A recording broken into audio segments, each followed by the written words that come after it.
It's really lovely to be here today. How many of you in the room are members of CIPR? Okay, so most. How many are thinking about becoming members of CIPR? Right answer. Love you lot already. So I know that some of you will have no idea who I am, members or otherwise. My background is not the probably traditional PR sense, and when I stood for presidency I was a bit concerned that might go against me, but luckily no one else stood, so here we are. I've got over 14 years working in communications. I've specialised in media relations, internal communications. I've worked in lots of different industries, so pharmaceutical, defence, hospitality, and I've sort of done that more sort of corporate comms role. So my last role in-house was as a communications director for a pharmaceutical business, and I set up my own consultancy a couple of years ago because I want to change the world, and that will become clear as we talk later. I've been involved with CIPR since about 2012, so I've been a volunteer for 6-7 years now, and started volunteering on the Internal Communications Committee, which is called Inside, and it's just kind of gone from there, mainly because I'm very opinionated, and you'll learn that about me as we go on for the next 20 minutes. So I wanted to show you a picture of this young man. Did anybody watch The Newsroom when it was on a few years ago? Okay, so this is Will McAvoy from The Newsroom, and he talked a lot about being on a mission to civilise. He talked about the fact that progress was slow, but that he was in it for the long haul. And he talked a lot about the issues around media and how we report and various other things that were wrong with advertising linked to media and all those bits and pieces. And for me, my work with the CIPR comes from a really deep mission to try and civilise the workplace and civilise what we do as a profession and civilise how we train and help leaders understand their role inside organisations and the importance of communication that goes with that. We have spent a long time teaching leaders about what it is to lead.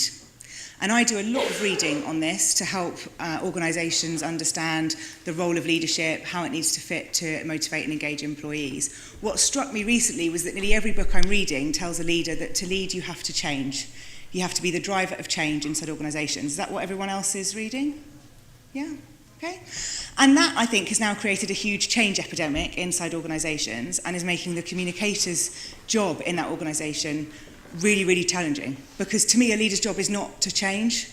It's to maybe innovate, and it's to create a stable environment for people to grow and for the work to be sustainable and profitable and all those things. But it's not necessarily about change. And I think there's something to be done there to help organisations and leaders understand what their role really is. And just the fact that it is not just about reinventing the wheel all the time. You'll notice already that I haven't talked about the fact that I work in PR. Because I've said on a number of occasions that I don't work in PR. And that I am a communications professional. And now I'm here as the President-elect of the Chartered Institute of PR, and everyone's a little bit concerned that I'm going to get lynched. So please don't lynch me. I was once talking to Eva McLean. Some of you may know Eva. She's been involved with the Institute for a long time. And she said to me, communication is how we do it, but the relationship is the output. So you do work in PR, even if you choose to call it something different. And I'm not going to look at whether we rearrange the letters of CIPR and have CIPRC, but it's tempting. But it's important to me to make it clear that for me, I am a communications professional. What we do is absolutely about relationships, but it's not necessarily got the stigmatism that PR can sometimes come with. And with that, I've had so many debates, more debates than I can probably care to have, about whether we are a profession, whether we're a craft, whether we're an industry, whether we need to redefine what PR really stands for. And to be honest, I'm not really that bothered about semantics. I don't really want to get into what we're called, because when I've worked in organisations, my CEO hasn't cared, my operations director hasn't cared, my clients don't care. They just come to me and say, people aren't really doing what I want them to do, and I think it's because we're not really communicating properly, and can you help me? They don't really need to know the definition of PR or whether it's an industry, craft, profession, but what I care about are the level of skills of those individuals that are advising leaders and are advising organisations. And that, for me, is what's important about what we do, not how we call it, how we frame it, how we define it. It's about what we do and how we conduct ourselves in doing that. The Chartered Institute of PR is bound by a charter. I think there are about 12 points on the charter. I'm not going to go through each one because that would be incredibly dull. But there is one point on the Charter which talks about the fact that it's for the better advancement of practice of public relations and the training of practitioners. And that, for me, is really important. So there's lots of other points in that Charter, but if that's the first one, then that, for me, is the thing that we need to think about and we need to talk about. And within that, it talks about the fact that public relations is between an organisation and its publics.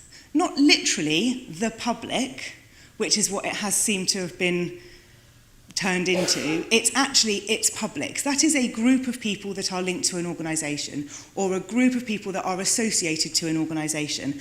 And that, for me, is not just about the general public.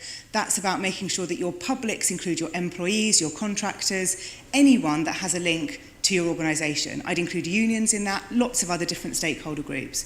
But publics is much broader than the public. The Charter also talks about the fact that we're here to promote high levels of skill, knowledge, competence, and standards of practice and professional conduct. And I don't believe that the CIPR is necessarily doing that to the best of its ability today, and that's something that I really want to change next year. Because professional conduct is really important. How many of you consider yourselves to be a professional in what you do? Okay? So I can confidently stand here and you can confidently stand there and say, I'm a professional communicator or I am a PR professional, however you want to frame it, we don't mind. But I can say that because I am chartered, I am a fellow, I do my CPD, I take what I do incredibly seriously, and that for me is professional conduct. What I don't like is people working in our profession and not taking that seriously. And I spoke to an agency just this week who have started dabbling in internal communications, which is my biggest bugbear because people do like to dabble in internal communications. And they'd won an award for something that they'd done. And I thought, I've never heard of this agency. And not that I know every agency, but you tend to know the ones that you see quite a lot. So I went over to them and I said, oh, I'm really interested in what you're doing about internal comms. You know, how's that come about, what you're doing? And this guy said, oh yeah, we've been doing internal comms for a while because we do a bit of media training and presentation training. That's not what internal comms is. And I said, okay, great. So what are you doing to make sure that everyone in your agency has got the skills to advise the organisations that you're working with? And then he really panicked and grabbed the managing partner, who then came over and we had a really nice conversation. But for me, that's the conversation to be had. If you are going to be working in this profession, craft, industry, and you're advising anybody, agency side or in-house, your professional conduct is the most important thing that you can do to help us make sure that what we are doing is ethical, it's strategic, and it's making sure that organisations are reputationally sound. This feels like a very grand slide, but this is my segue into this is what I'm going to do next year.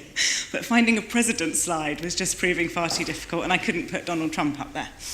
So, this is what I said I would do when I stood for presidency last year. I said that I wanted to grow membership and increase volunteer engagement. Because of my specialism in internal communications, the volunteers behind CIPR are, for me, the most important people. There are around 300 volunteers. The people who have organised this conference are volunteers. I am a volunteer. And we do it because we believe in what we're trying to do. And if I can mobilise those 300 people to really help us drive that professionalism, drive that conduct, then for me, there's so much more we can achieve than just utilising the 30 members of staff that sit in the head office of CIPR. I also want to make sure that our membership grows. I mean, that's the right thing to do, isn't it, commercially? We do want to have the membership grow, but we want to make sure that that growth is coming from across the entire world. For me, it's not just limited to the UK, but that if you are a member of CIPR, you get the same experience wherever you are. I also wanted to talk about the strategic function. So Sarah Hall, who was last year's president, did a lot of work to talk about the need for businesses to understand PR as a strategic function. And I think that's absolutely the right way to go. I've had a lot of conversations with people about the role of management consultants going into organisations and advising on communications, PR, internal, external, whatever. And some of that, maybe they're not quite understanding what we're able to do in how we work. So I want to make sure that we're talking to the CBI, we're talking to management consultants, we're talking to businesses, and we're helping them understand what we do. It's not about them coming and working with us and using us for our skills. It's about us training them and helping them just understand the importance of it. I also want to have training and development that's available for everybody. So my involvement with CIPR has been with the Internal Communications Group, but it's also been with the Professional Development and Membership Committee that exists. And I feel very passionately about the fact that our training and development is probably not where I would like it to be. I don't think it's accessible to everybody. I don't think that it is necessarily packaged in the right way. And I think there's a little bit of cloudiness, if you like, about what the different levels of membership are, whether you'd become a fellow, whether you'd become chartered. And CPD and development and training are lots of things to lots of different people. I'm not going to stand here and say you should all become chartered, because it might not be appropriate for where you are in your career, and it might not be appropriate for what you want to achieve longer term. But I would encourage you to make sure that you're doing your professional development on a regular basis and can demonstrate that you are doing that as well. We published the State of the Profession survey, I think probably about 2 months ago now. Has anybody read the State of the Profession survey or familiar with it? A few nods. Okay, so I think we've published it now for about 11 years. This year, we talked quite a lot as a result of the survey about mental health and diversity in PR, and this is becoming more and more on the agenda for the CIPR. But the biggest thing for me that we didn't talk about is the skills gaps that are still existing in our industry. So if I have a look at the junior skills gaps, we've got attention to detail, technical and digital skills, business acumen, and research and evolution. I'm having blind faith that my clicker is working, and it seems to be so good. What's interesting to me is that these skills that have come up this year are not dissimilar to skills that came up last year. So attention to detail and the technical skills are still on the list from 2015. And the business acumen and research and evaluation have been there for the last 2 years. I cannot accept that these gaps will be here for another 5 years. Because if we are to take what we're doing seriously, we have to get better at some of these fundamental things that our organisations need us to do. Likewise, for seniors, there's leadership and management, business acumen, and research and evaluation. Unsurprisingly, the business acumen and the research and evaluation are the same gap whether you are a junior practitioner or a senior practitioner. It's uncomfortable reading, and for me it is just not acceptable anymore. So if you're not doing your professional development and you're not doing your CPD, please start to consider how you can do that. CIPR have put on courses in the past linked to business acumen, linked to research and evaluation, and nobody books them. So I'm asking you, as your president next year, what do we need to do to help you close these gaps? Because I'm sure it's just as uncomfortable for you as it is for me to see this on the screen every year for the last 5 years. I also want us to invest in leadership.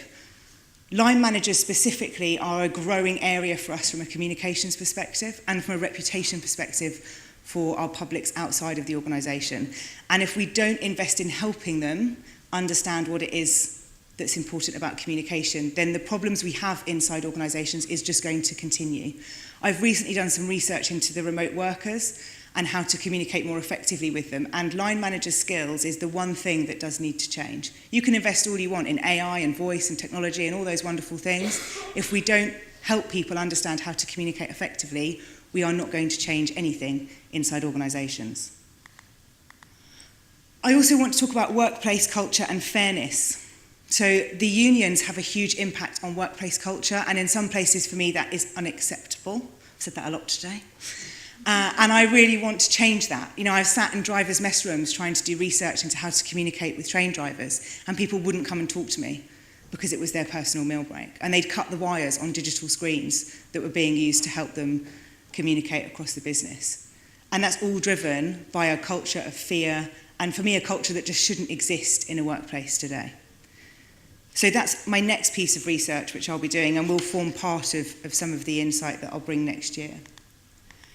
There's also a piece for me about the equal weighting of PR. So I've said already that I see myself as a communications professional and I work in PR, but I am a specialist in internal communications. I know there are people probably in this room who are specialists in public affairs, specialists in Marcom, specialists in internal comms, and probably others. But where we're falling short is that we don't give equal weighting to all of those specialisms. And we focus a lot on the campaign side of PR and not all of the other elements that for me are just as important, if not more so, in certain organisations. So I want us to do more to have equal weighting across those disciplines so that when I read another measurement report into how to measure PR, it's not just talking about how to measure a campaign, and it's actually talking about the fundamentals of the Barcelona principles and how they can be applied to all of those specialisms. So that's my soapbox about what I'm going to do next year. When I asked on Twitter before I came here today, I said, does anyone have any questions that you'd like me to answer? Joe has asked a really good question about environment, which I can't answer, but I'm working on it, so we'll carry that conversation on, and we'll carry it on Twitter so people can see the responses. But somebody asked what should be on the agenda for comms people going forwards into this year and next year. And this is a piece of work that I did for an event in January where I was looking at all the different research that existed to look at what should be the focus as we go forwards into 2019 and 2020. So personalisation, for me, should be on the agenda. Information needs to be tailored and relevant. This has never been more important from whichever audience that you're talking to. From an internal communications perspective, it's hard because the data we have to deal with is rubbish, usually, inside organisations. So enabling that data to be better, but personalisation is a really key thing. Stories, unsurprisingly, comes up again and again, but stories that help us create longer form content to enable better SEO is also really important, and we're seeing a change that's gone from probably the microblogging space to more of the longer form content. Team development is low on the list. So when you look at the research from last year, team development is going further and further down the list of priorities. If one more person says to me, oh, I'm too busy to go to that, or I'm too busy to read that book, then I will throw at them the book Busy by Tony Crabb, and I will throw it at them so that it just goes into their brain, because it's really worth reading. And we've all got the same amount of time, okay? I have the same amount of time you have, and we're all here today learning. So there is time to do it if it's a priority for you. Authenticity remains a really key piece for us. So I think whatever you're doing, that authenticity, both as an individual, and I know there's some sessions today on personal brand, but the authenticity element is so important to make sure that people trust you and that you're, creating those solid relationships that you need for organisations to thrive. Voice. I mean, most people are talking about some element of voice inside or outside organisations. Anybody using voice at the moment? I'm not, so I should put my hand down. Yeah? Okay, good. One. That's a good sample size. That's nice. There's been some stuff in the media recently of Alexa listening and recording, and I think that fear is making it a little bit tricky. But voice should be starting to play a role, or whether it's audio or however it's being done, it needs to be part of your channel mix and how you're looking at how you're communicating with all your different audiences. Purpose I love because it seems to be resurrected this year in terms of the importance of purpose, when in fact it's been around for over 10 years in books like Culture Shock by Will McInnes, who talks a lot about the importance of purpose. This isn't new, but it's never been more important to make sure that the purpose of both what you're doing as an individual and what your organisation is doing is up there on the agenda.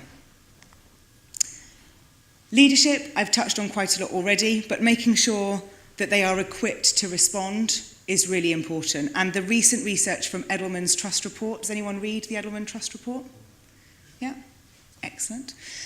So that was talking about the importance of leadership today, and that the trust has moved from being from peer to peer to being more in line with what your leaders and CEOs are doing, and that's where you're looking for that trust relationship now.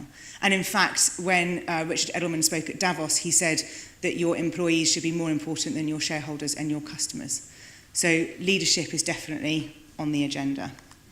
And integration. So this comes back to my equal weighting point about if we're going to talk about PR and PR is going to encompass all of these specialisms, then there has to be integration around what we're doing. We have to have the knowledge from marketing and share how they do audience profiling and make sure we're just as good as that. And we have to make sure that public affairs, internal communications, all the different elements that go into what we do are getting the same level of weight and are being integrated into each other. I spoke to someone the other day who said that communication should sit sort of completely separately from the organisation, or maybe internal comms should never sit within PR, and that should never sit there, which blows my mind slightly because we're all talking to audiences that are linked to our organisations. So for me, that has to be one department and at least shared skills across all of those. So I am on a mission to civilise. There's some things in there that are uncomfortable for me to read and I hope are uncomfortable for you to read, because if you're not uncomfortable, no change will happen. And as hard as that is, that for me is what I'm really trying to drive next year. And this conference is all about that best practice and driving us forward. And there's no way I could stand here today and not talk about the importance of professional conduct.